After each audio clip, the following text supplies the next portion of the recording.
Hi, everyone. Welcome to our webinar, Ad Promo Submissions, Preparing for the eCTD Mandate. For those of you who don't know Waze, we partner with life sciences teams and help to compile, manage, submit, and maintain regulatory submissions to health authorities around the world. Our client base is currently a little over 50 companies, and we are best known for our simple and practical approach to delivering our services. Our clients get direct access to our subject matter experts. You always get the A-team. We will be recording the presentation today and will make the link available on our website later in the week. If you have any questions during the webinar, please feel free to use the chat feature to submit them, and we'll go through them at the end of the presentation. If we don't have an answer for you, we'll make sure to follow up when we get one. And speaking of the A-team, our presenter is Allison Steffen, Manager of Regulatory Operations at Waze. Allison has 9 years of experience in regulatory operations and specializes in eCTD. Throughout her career, she has led over 50 initial applications, both investigational and marketing, as well as hundreds of lifecycle sequences across multiple global health authorities. I will now turn it over to Allison to begin the presentation. Okay, thanks so much, Vanessa, and thank you to everyone for joining the newest installment in Waze for the free webinar series. Ad promo is a hot topic right now in the regulatory world because in June 2019, just about a year ago, the FDA released a final guidance on electronic ad promo submissions. And right now, we're currently right smack in the middle of the 2-year grace period before it goes fully into effect. Now, this is a very large, very detailed guidance, and by no means do we presume to be able to cover everything there is to say in today's short presentation, but our aim is to give you a crash course on the most important messages to take away from it and help you visualize how to translate this really deep, really wordy guidance into the submission format that the FDA is looking to see. Okay, so taking a quick look at our agenda. We'll do a touch on background, how we got to this transition period that we're currently in. We'll then go into defining the submission types and clarifying which are going to be mandatory to submit in eCTD and which will not. After that, we'll put a big focus on giving some tips for eCTD compilation. We'll take a quick look at some common issues that the agency sees and how you can avoid them. And finally, we'll wrap it all up with some tips on how you can ensure that your group is prepared for compliance. And as Vanessa mentioned, we'll take some time for questions at the end. So while I'm speaking, feel free to write anything into the box on your screen, and hopefully we'll get you some answers. So starting with the background. Over the last decade and a half, there's been a push really across the life sciences space as a whole to move from paper activities to electronic. In 2012, under FDASIA, or the Food and Drug Administration Safety Improvement Act, Congress actually allowed the FDA to require sponsors to submit certain applications in electronic format. Now, obviously, this couldn't happen overnight, and there was the caveat that FDA would slowly roll out guidances for all the different types of submissions that they were requiring to be electronic. The original guidance for electronic ad promo was released in April of 2015. And since then, many companies have already adapted the guidance, and they've been able to get their feet wet, and the agency as well has been able to receive things and see how their words are being interpreted, and they've made adjustments as needed. The final guidance, as I mentioned, was released last June, and it kept the majority of the info that was contained in the draft, but it really did a great job at cleaning up some ambiguities. And from the release of the final guidance, again, we are now in a 24-month transition period. So once that ends, there are certain submission types where eCTD format will be mandatory. That date is June 24th, 2021, so just a little over a year from today. Make sure to burn that date into your brain because it's coming fast. All right, let's get into our submission types and the categories they fall under. The first is our mandatory groups, which has 2 main subsets. Your final samples of promotional materials that you submit down to the FDA at the first time you're distributing them to your target audience under Form 2253. These are probably the most common ad promo submissions that folks on this call are going to deal with. The second type of mandatory submissions have to do with products that qualify for accelerated approval. We'll get into the details of these a little later on, but products that fall under this designation are required to submit their materials to FDA for review before they're allowed to distribute. And those pre-submissions are a little bit more involved and are going to be required to be in eCTD format. Then we have our non-mandatory group. There are all sorts of general correspondence types of submissions that you may have with the agency, specifically surrounding your ad promo activities. There's also the ability to voluntarily submit your draft materials for review. while accelerated products are the only ones that are required to submit them, plenty of sponsors still elect to submit things just to be proactive and avoid potential warning letters. And while they're not mandatory to submit an eCTD, it's definitely just going to make your life easier to learn how to do so. And there's one last thing I wanted to touch here quickly. There's a type of communication that should never be submitted in eCTD format, and that is a complaint regarding another sponsor's promotional material. The guidance talks about this in 3 different places, so I figured it was important to highlight it here. There is a separate process to submit complaints to the agency, and you can find that in detail on their website. But bottom line, you should never be using your eCTD application for your product to submit complaints about someone else's material for their product. All right, so some overall tips that are important to know in order to build any ad promo submission. First and foremost, you need to be utilizing version 3.3 of the US Module 1 backbone. A lot of folks, and I'm guilty of it as well, still refer to this as the new Module 1, but it's really not so new. It's been around since 2015, and it had a lot of important updates, especially around Module 115, which is where 90% of your ad promo materials are going to live. Previously, only CBER accepted ad promo materials in the old 2.0 version of Module 1, and CBER did not accept them at all. In the transition period, you actually can still send to CBER on the old M1 model, but once we hit that effective date, that June 24th, 2021, both CBER and CBER are only going to be accepting materials in the most current version of M1. So the next point, ad promo submissions can't be bundled with any other activities that you're submitting to your NDA or your BLA. So you can't put them in with a CMC amendment or anything like that. In that same spirit, materials intended for consumers and materials that are going to go to healthcare professionals need to be submitted separately. Can't bundle them together. And you may be sensing a pattern here, but the next point, they want you to submit different types of ad promo submissions separately. So no bundling a correspondence with the 2253 or anything like that. You should be aware of the differences between CDER, whose review division is OPDP, and CBER, whose review division is APLB. These are very minimal, and especially once the guidance does away with that old M1 being allowed for CBER products, really the main difference is going to boil down to the use of the 2253 form, which we'll speak in some detail to a little bit later. And finally, one big thing to drill in your mind that might be a little hard to get used to if you're used to traditional eCTD elements to your NDAs or BLAs, for an ad promo submission, you should never be submitting a 356H form or a cover letter in Module 1.2. So as I mentioned, about 90% of what you submit for an ad promo submission is going to live in Module 1.15. Up on the screen here, I have all of the subsections of this module laid out for you. I promise it's not as scary as it seems at first. It really boils down to the 2 main subsections. Module 115.1 is where you're going to put your cover letter or your correspondence document if that's what's required for your submission type. And as you can see, they've got a specific Module 115.1 subsection for just about every type of interaction you might be having. Then you have 115.2 in all 8 subsections, and that's where you're going to place your actual promotional materials. So we'll get into these in some pretty deep detail. Another notable thing about Module 115 is that there is some additional metadata required. Again, this is something that can seem a little daunting at first, but as you start to really understand the different types of ad promo submissions that are out there, it's going to make more and more sense as to why the agency wants this metadata filled out. It really helps separate out the different types of submissions for different audiences, and it allows each material to stand out. So you can see at the top, you got the 115 heading. That's where you're going to identify your audience types, either professional or consumer, and nothing needed for 115.1 or its subsections. For 115.2, you're going to fill out the promotional material doc type, essentially your submission type, if it's a 2253, if it's an accelerated pre-submission or anything like that. Then you have 115.2.1, which has the most metadata requirements. You have 3 different fields that you need to fill out for each different material.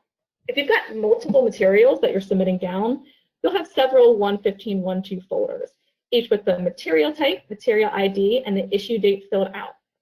Now, how do you know what to fill in for those fields? We'll be able to answer that as we take a deep dive into the specifics for building submission types. Okay, so those were our overall tips. Now let's get a little bit more specific on how you compile certain submission types and we're going to start with our final 2253 submissions. So here on the screen, I have our 2253 form. The FDA website has excellent detailed instructions that walk you through how to fill out this form really step by step. I just want to focus on a few things here to point out. First, you'll notice in section 8, you have to check whether materials are geared towards healthcare professionals or consumers, so you can only pick one. Also here in item 8, you're going to see that you have a row for each material, and you'll fill out the material type, dissemination date, material ID code, and a brief description. Hopefully those 3 sound familiar to you because they are in line with what you need to fill out for the metadata in 115.2.1 folders. So your material type will be from a set list, that drops down on the form there, and the form instructions list them all out and give you a lot of guidance to help you figure out what your material falls under. Dissemination date, the first date that you'll be sending the material out to your audience. And finally, the material ID. This is free text, and it'll be an alphanumeric code, something that your company develops internally to reference the material. And the last quick thing I want to call out here on the form is just down at the bottom. I mentioned there's a difference between CDER and CBER around the 2253 form, and right here it is. CDER only wants you to submit a 2253 with your final samples. So they only want to see this form included in a submission for something that is final. However, CBER wants you to fill out one with your final submission as well, but they also want it submitted with any draft materials for review. So that's just what this box down here is all about. If it's a CDER product, just leave it alone, don't check anything. CBER, right now, since we're speaking specifically about a final 2253 submissions, in that case, we'll check final. All right, so what else do we need to include for our final 2253 samples? Obviously, we'll need a 2253 form. You'll need to provide the final clean version of the promotional material as it will appear to the audience. You'll also need to submit the clean current approved product labeling, and you need to do this every time you submit a 2253 sequence. And lastly on there, it is recommended to provide an annotated version of the material that calls out each claim and has an annotation next to it that links directly to the source that can back it up. This is something that caused a little bit of concern when the initial draft guidance came out, because creating these annotated versions can be really time consuming. And the FDA has since clarified in the final guidance for 2253 submissions, while these annotated versions are recommended, it's by no means something that they require you to submit. All right, so on this slide, we're translating those requirements from the previous slide into the eCTD structure. So your completed form goes in module 1.1. Your materials should have their individual 15.2.1 folders with the metadata fields filled out to match the same values entered on the form. Your current approved label is going to go in 114.6. I mentioned that most of your materials will be placed in 115, but this is a notable exception. Module 1 version 3.3 has a dedicated section under the standard 114 labeling heading that is specifically just for 2253 submissions. And just to reiterate, I'm a broken record, but the label needs to be submitted every time you submit a 2253 submission, and the operator should always be new. You can physically place the document in there, or you can create a digital cross-reference to the material from a previous sequence. Really, either way is acceptable as long as the information can be accessed from a new leaf in 114.6 for the individual sequence. Finally, we have a screenshot here of how a final 2253 submission should look on the backbone. And hopefully this visual can tie together a lot of the concepts we talked about. Here's our form up here in mod 1.1. There's our product label in 114.6. And here's our materials in 115, and we can see how all that metadata kind of really makes it pop and just informs a lot about the submission. You've got your top level material audience type, professional. You've got your material doc type, the 2253, and there's our individual materials, each with their own folder and each with their individual metadata fields filled out. All right. So let's move on to accelerated approval products. These types of products are very rare, but just a quick background on them. The idea is that under the FDA Act, for a life-threatening disease where there's currently no approved treatment, FDA may potentially grant approval based on early phase 1 or 2 data so that the drug can reach the patient population before it's too late. You'll also hear these referred to as Subpart H or E products. Subpart H is for drugs and Subpart E is for biologics. You may hear them used interchangeably. It just refers to the part of the Code of Federal Regulations that speaks to them, but the obligations are the same for both. Now, since these products are approved with such early data, sponsors need to be very cautious with what they're putting in their promotional materials, and it is mandatory for them to be reviewed by the agency before they can be released to their audiences. So this slide here gives a view into the different types of submissions that products under Subpart H or E need to make in relation to their approval. There's really two main types of pre-submissions that sponsors need to do. There's the pre-submission before launch that needs to get to the FDA before the PDUFA date. So before they even know that they're approved, they need to send draft materials, and it needs to contain all of those materials that are intended for distribution in the first 120 days of marketing or the launch phase. But these pre-submissions are not just limited to the launch phase. Even after launch, after the sponsor gets approval, gets through the launch, they still need to do pre-submissions of any additional promotional materials, and those need to be done 30 days before they intend to put them out there to the audience. And one last thing, it's important to note that Subpart H and E products are not off the hook from final 2253s. Once they've submitted their drafts and gotten input from the agency and made their updates, they still need to submit their final samples down in a 2253 submission at the time of first use. Now, a 2253 submission for a Subpart H is built exactly the same as a standard 2253 that we just went through, but the pre-submissions of those draft materials, these are a little bit more complicated. So I want to take a few minutes here and walk through how to put them together. All right, so what needs to be included in the draft submissions? First, you'll need a correspondence doc, essentially a cover letter.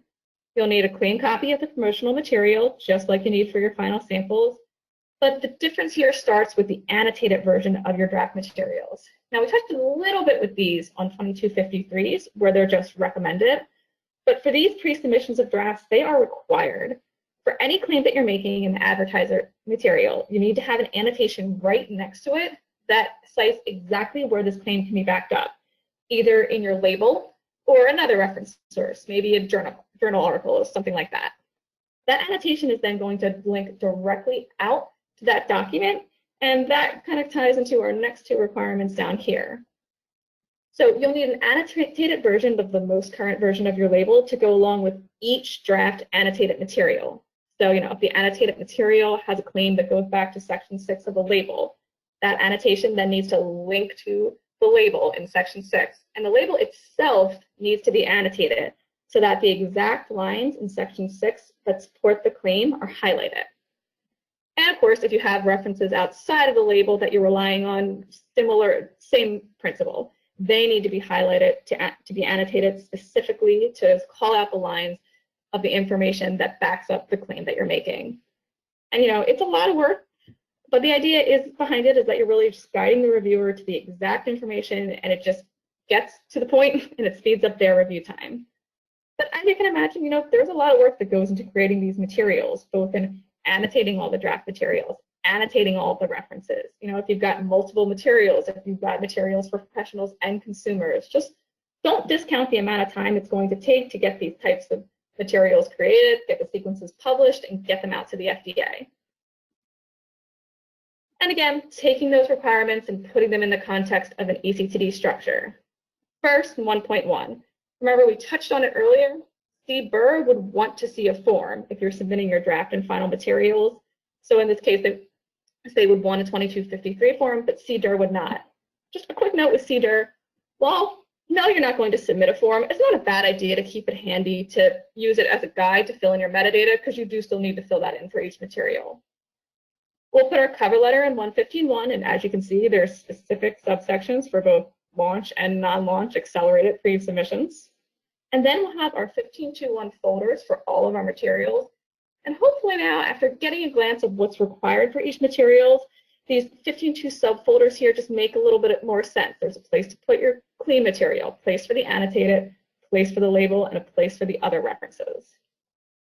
And then one last note here, if you've got materials for both consumers and professionals, they're going to be built in separate sequences, but you are encouraged to submit them on the same day.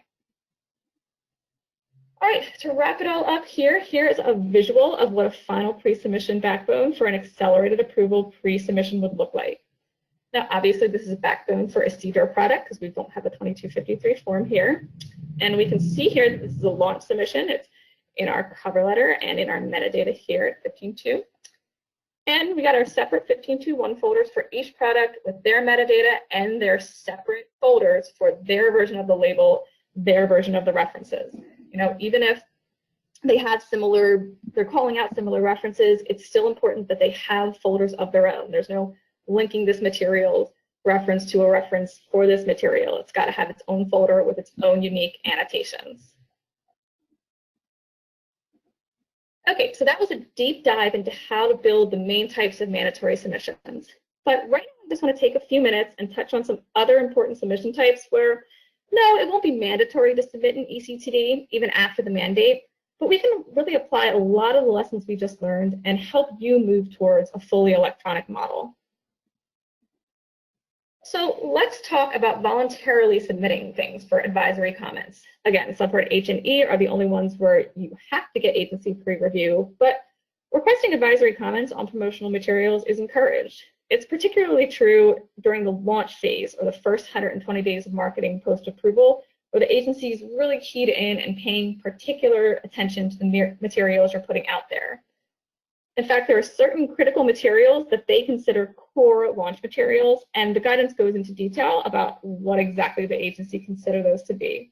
So if we go to the next slide, we can see this table is lifted right here, right from the guidance, and it defines what they consider to be a core launch material per the attendant audience. And review of core launch materials is a high priority for agency reviewers. Other launch materials, other than those listed previously, other materials you're intending to submit during the first 120 days, they're just considered non-core launch materials. And you certainly can submit for review. They're just not as high priority for agency review as core launch materials would be.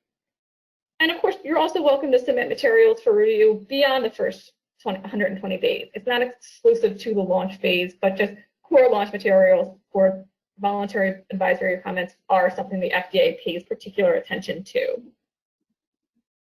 So what do we need to include for a voluntary request for advisory comments on draft materials? Well, I hope this slide looks very familiar because they are very similar to our pre-submissions for accelerated products. Your 15.2 top-level metadata will be different. There's a separate category there for voluntary requests, but other than that, really the way you build these out are very similar. Your correspondence, your clean copy, your annotated copy, and your annotated label and references. So that's why I wanted to take the time to go into such details and how to build those mandatory pre-submissions. Subpart H products are really rare, and it can be tempting to want to skip over that part of the guidance and just focus heavily on learning the 2253. But this right here is why it's worth learning, even if you don't think you'll ever work on a Subpart H product in your life, because voluntary requests for draft reviews are built exactly the same way, and it can be very advantageous to submit these and just be proactive about your products during your launch phase. And then just some quick tips overall for voluntary draft submissions. First, you should consolidate materials wherever you can, and they do recommend you keep your core materials in one submission per audience type and your non-core materials in another submission per audience type. Similar to Subpart H products, it's recommended to submit your materials to professionals and consumers in separate sequences, but on the same day. And then there is one type of a material that should not be lumped in with any other materials for review, and that is direct-to-consumer TV ads. And I want to take a few moments to speak to that particular material type, because right there, this is actually one area where there was a pretty big change from the draft guidance to the finalized guidance. In the draft ad promo guidance, when it started to speak about direct-to-consumer TV ads, it just directed you to a 2012 FDAA guidance that talked about a potential mandatory program where TV ads would have had to be sent down for review at least 45 days before dissemination. In the final guidance, all reference to that 2012 guidance has been removed. Now, at this time, the 2012 guidance has not been withdrawn. There's a gut feeling in the industry that the 45-day review idea may be dead in the water, but we can't say that for sure. All we do know right now for sure is that as the final guidance for ad promo reads, There's no obligation to submit the TV ad early. It really just needs to be submitted in a 2253 by the first day it airs. However, it's highly recommended to send these early. They reach a very wide audience. We all see them when we watch the news or things like that. It's just a good idea to get it into the agency's hands and get ahead of any issues. So what do you need to submit for a DTC TV ad? Again, you're going to structure it really similarly to all of the draft submissions we talked about. Now, there is a separate 15.2 heading that specifically for television pre-review, but other than that, the requirements are really similar. Your cover letter in 15.1, your clean, annotated, and your annotated label and your references. If you have multiple TV ads to review, you can put them all in a single submission. They just don't want you bundling TV ads with other types of materials. Okay, so that was the long and short of some of the most common and pivotal types of ad promo submission. As I mentioned at the start of the webinar, by no means did we cover every single possible submission scenario. I could keep you for another hour or so and just keep going on and on with examples, but I hope what we did go over gave you a solid foundation to help you get started. And of course, there will always be unique situations that the guidance might not even speak to. I encourage you not to be afraid to reach out to OPDP, not to be afraid to reach out to APLB. They're always very responsive. They've said it many times in the public education events that they hold. They don't want to reject your submission. They'd rather you get the questions out to them and be able to help you. So speaking of their public comments, on this slide here, I've compiled some of the most common issues that they've communicated that they've been seeing over the years in electronic ad promos. So for 2253, most common, they often see a 356H or a cover letter in 1.2 or even 115.1. Remember, no cover letter at all for these, and the only form should be form 2253. Also, people tend to forget to put the label in 114.6, which is very easy to do, especially if you're taking the approach to just point the label and not physically submit it. Just build it into your final review process and your checklist, whatever you do, just make sure to make a point to check for that label. For accelerated approval products, a lot of times they see folks kind of channeling the spirit of 2253s, and they place one version of the label in 114.6 and they link their annotations to it. Don't do that. It's a lot of work, but there needs to be a separate annotated label in 115.213 for every material. Also, annotated draft materials are going to be link heavy, and the validation criteria does not allow external links to web page from hyperlinks. External hyperlinks to web pages. They don't allow that for standard submissions, and they don't allow it here. If you want to reference a website, you just need to include it in the acceptable file format and put it directly into the annotated references section. And some overall issues, documents submitted to the wrong audience type. Don't accidentally lump in a material for consumers with those for healthcare providers. They have to be separate. Improper submission IDs, and this is something I've personally seen them get very picky about. Module 1 version 3.3 has this submission ID feature that allows you to tie amendments back to past submissions. So if you're sending a correspondence to the agency in response to the comments you got from them about a past submission, they want you to tie that submission ID back to the original submission being talked about. And finally, believe it or not, they get a lot of illegible materials. It's easy to do, you're trying to scale down a core material to fit into the agency's page requirements, and you get so focused on that the whole thing gets distorted. Just make sure to take a breath, step back, and make sure it's legible and it's good to go, and avoid any headaches down the line. Okay, so what should you be doing in this transition period to feel confident that you're ready? First and foremost, you want to start discussing strategies sooner rather than later. Define the resources and the systems you'll need. Evaluate if the work is something you want to outsource or something you can handle in-house.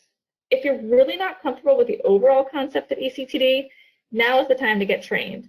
Or even if you're just not comfortable with Module 1 version 3.3, there's some nuances outside of Mod 115. I touched on it a little bit just a minute ago with the submission IDs. Now is the time to really make sure you get acquainted with it. And any new NDA or BLA should really be built in Mod 1 version 3.3, and any existing ones need to be converted over. Even if you're far out from submitting ad promo materials, better to just do it now and get used to it. And finally, in the transition period, all types of submissions are currently being accepted in eCTD or paper hybrid format. You know, a lot of folks might not realize that paper just tends to mean a hybrid of printed materials and some electronic copies on a disk that are mailed to the agency. So there's no need, if you're doing that right now in this transition period, you are allowed to, there's no need to stress. And something new that they communicated that's actually not in the guidance, they are currently submitting non-eCTD materials via the CEDAR Direct portal. So that's just another avenue you can use to get the FDA the information they need. And finally, the guidance dedicates several pages to what you should be doing in the transition period. But the most notable thing is that right now they recommend following the submissions format history. So in this time, if you need to submit an amendment to something, or the original was done in paper, just follow the format and submit in paper. And anything new, they recommend doing an eCTD and staying in eCTD moving forward. If you do find yourself in a unique situation where the deadline passes and you have an amendment to something in paper, the agency does call this out in the guidance, and they just say, reach out to them. They'll work with you and they'll figure out your specific situation and figure out what makes sense for your program. All right, so that's everything I had for today. I just want to open it up now to any questions that may have come up. Thanks, Allison. We do have a couple. The first is, if I have a material that is for both healthcare professionals and consumers, how do I handle submitting them? Okay, and that's a really great question, and actually it is something that the guidance calls out specifically. So if you do have a material that could go to both professionals and consumers, the agency recommends submitting to the audience that's really going to have the bulk of the information. So they call out two different examples. First, for a website, if you can separate, if you have separate sections, one section for healthcare professionals, one for consumers, if you can separate them out and put them in separate sequences, that's great. But if you have something like a print ad, unless it's specifically only going to be distributed to healthcare providers, the majority of the audience that you're going to reach is consumers, so you can submit it as a consumer material. Okay, thank you. And then the last question that we have here is, if a product has more than one indication, can I submit both in the same submission? Okay, another good question, and another thing that is spoken to in the guidance. So if you have a product with two separate indications and it's within two different review divisions in CDER, they do recommend keeping those those ad promo submissions separate. Okay, very great. That seems to be all of the questions we had today. So we'd like to thank everybody for joining us today. We covered a lot of ground in a short amount of time. So if you have any follow-up questions, please feel free to reach out to us. You'll see our contact information on the screen. We will share the link to the webinar recording once it's available on our website, and hope that you all have a great day. Thank you.